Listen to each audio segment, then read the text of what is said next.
Hey Virgo, welcome to your your third week of June extended reading. The cards I have out here are from your monthly reading, and they talk about this being a week in which your decision making might be a little bit fuzzy and a little bit unclear, and all the factors aren't on the table. And that's actually a protective thing for you right now, that maybe allowing things to wait, allow some decisions to not be made, like have a think about later pile. It will actually serve you because there's more information to come out, and so don't force any decisions this week unless you are very clear on them. And so what I've been doing is just pulling 6 cards to find out whatever story comes out for the week. And I'm wanting to do this week a spread instead. So if you would please tell me in the comments which works better for you, which serves you better, the spread that I do today, or if you've been liking it where I just pull 6 random cards and see what they say, okay? So let's find out what Virgo needs to know the third week of June. Let's find out something that Virgo can look forward to in the third week of June. The Two of Cups reversed. Now, okay, I swear that you had this in your first position in this last weekly reading. So you do have maybe to look forward to some solo time. It's almost as though you've been doing something, like doing everything with someone. You've been connected at the hip, and it might actually feel good to get a little bit of breathing room this week. That you've been on a team with someone and you're like, I just want to do my thing. I have something, like there's some project or something that you love to do, and you would really just like it if everyone would beat it, so you can do that. What could get in the way of that? The moon. Very interesting that we have that here doubling up. So it could be fear of something, fear that the person won't understand, fear of going it alone, fear that they won't be there waiting for you when you're done, fear that this could turn into a fight with that Two of Cups. There, it is a little bit vulnerable. So let's see how you can get around that right now. How can you get around this fear? The Page of Cups. Okay.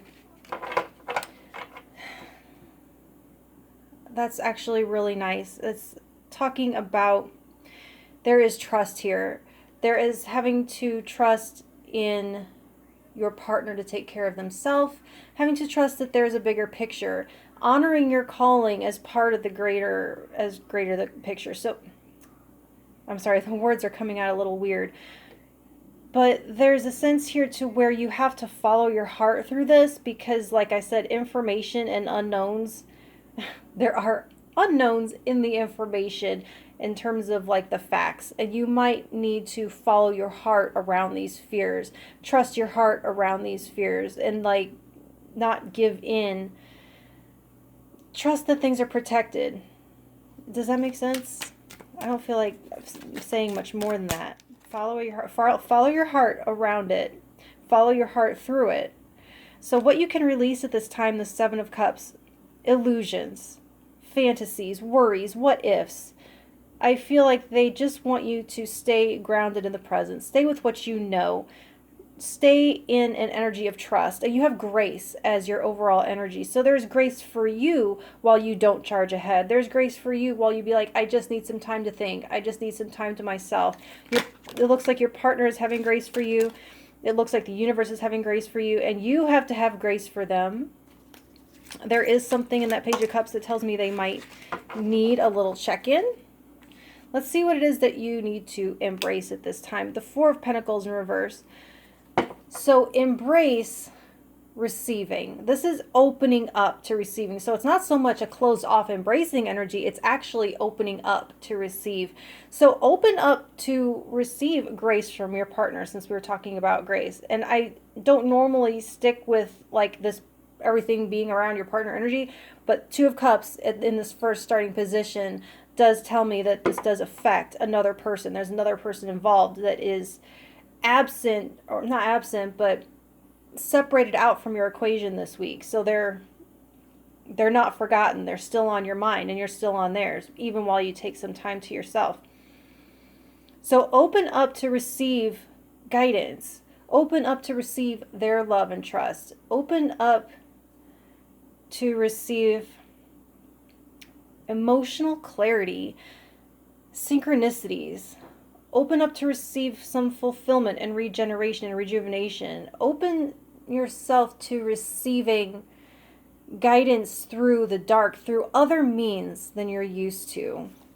And it says, then the last thing is what to seek. What can Virgos seek in the 3rd week of June? The Ace of Pentacles. So this actually, what you're doing here is planting a seed. You are seeking a new beginning. You're seeking, this can be something that actually serves the health of your relationship moving forward. Because what it's doing is you're seeking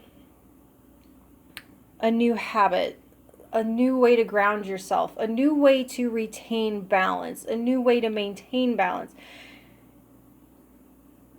Seek out what is going to root you. Seek out the beginning. Oh, here, okay, there. Seek out the beginning of what it is that you're going to grow next, because this feels like you're setting a precedent, and it's an extremely healthy one, and it's one that's going to help you through some other, you know, weird and murky times that are always going to come around again. So there is a precedent setting here, and you do have to seek out the, I want to say, like the center of the yellow brick road. You know, there's that first step. So it's like as though you don't have to know. You have the moon here twice. You will not be able to see point A to point Z. So seek out point A.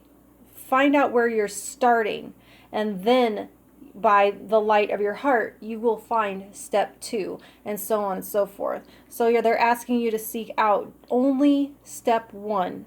And the rest of it, I feel like, is going to only be illuminated little bits at a time. But it is going to take trust. It is going to take following the call. It's a little whisper from your heart that you do have to follow through all of this, which feels otherwise murky and dark. But there is a light you have that is showing you the way.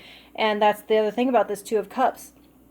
Is it is a solo journey. You aren't going to be, well, what do you think? What's, you know, it's not so much about where you're going together. It's about where you're going. It's about, that's why, so it might not necessarily be time apart. I mean, if you live together, you know, but it is going to be, what this tells me is looking forward to something that you're going to grow for yourself. It's looking forward to where you're going from here. It's looking to what you're planting in your own life, because not everything is about what we share with another. At the, you know, we come into this world alone and we leave this world alone, and they're wanting you to really kind of take that time to figure out point A for yourself in the next cycle, because yeah, that's what I'm saying. Okay, so I'll talk to you next week. Okay, thank you.